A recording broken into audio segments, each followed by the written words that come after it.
It's WNCW. It's starting to feel like Friday around here. We got Dangermuffin in Studio B, heating things up on a cold afternoon. Once again, they're playing tonight at the Visual Art Theater in Charlotte, tomorrow up at Martin's in Roanoke.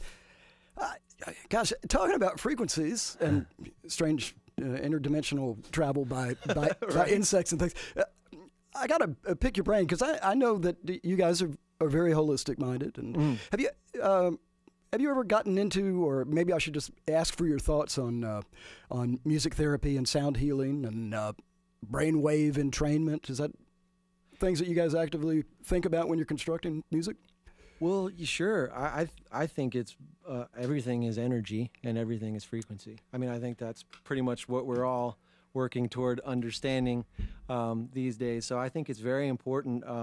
The Songs for the Universe record, we experimented with other frequencies instead of usually the standard.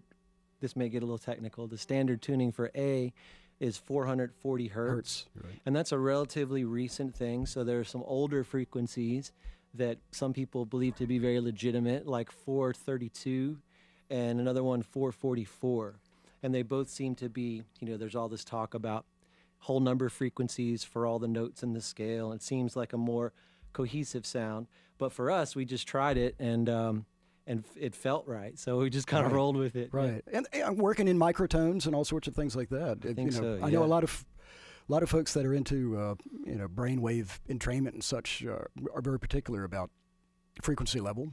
And, it's very important. I mean, I think a lot can happen with it, on a consciousness sort of scale. Frequency is very powerful. Music, obviously, is very powerful. We all know that. So. It's our transportation device, That's right? right, yeah. Well, is there, what is the connection there, let's say, between music and yoga?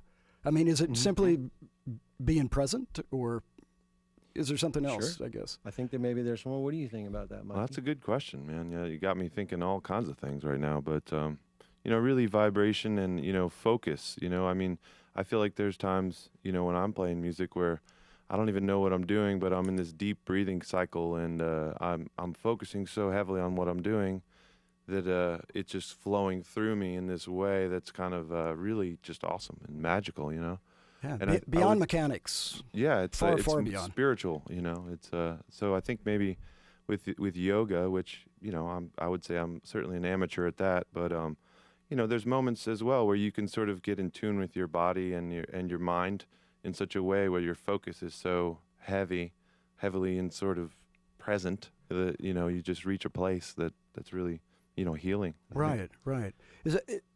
Is there a conscious effort on the part of the band to create, we know trance groove gets people into a space. I mean, is that something that you occasionally dip into and go, no, we just need to stay on this thing and ride that wave for a while? Well, it's all relative. I mean, I think there are definitely a lot of bands that are actively, thinking about trance and that sort of method for it. I think ultimately the collective goal of all music should be to heal, and to help. And so I think in that regard, that is our ultimate goal. As we travel around, we meet people that, have really, this has kind of touched them, and that's the kind of stuff that hearing those stories of, we were in Iraq and we passed your CD around the barracks and it made us feel like we were back home. And, you hear that kind of stuff and it's just nothing can trump that.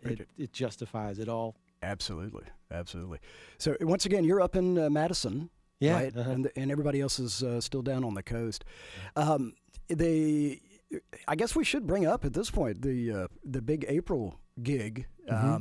Oscar Blues is having a big gathering out at the Branch on April 16th. Loaded up and trucking.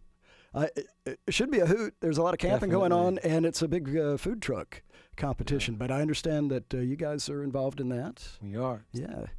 And we are. We're super excited because some friends from Charleston will be playing too, so it'll be a great chance to reconnect with some folks. And it's always a pleasure to get up. Who else is coming up from the coast? Well, you know what? I don't know if they've officially announced everybody yet, so I don't know if I'm allowed to say. I think they have. We'll go ahead and crack it open now. Okay. It's Band of Horses. I'll let you No, say I'm it just in case. I made that up. No, it's online, so it's out there. Shovels and Rope. Cool. Right. Yeah, that's what and he mentioned. and I don't know, is Carrie Ann Hurst going to be part of that? I'm not sure. That one I may be speaking out of turn on, but we have a number of other regional artists, Aaron Burdett and some other folks going to be involved. Should be a time. Absolutely. Yeah, Yes, it's gonna be we're great. looking forward to it for sure. It's gonna be great. the late night jams that will blow up. I have every confidence. We're chatting with Dangermuffin here in Studio B. You guys got another one for us?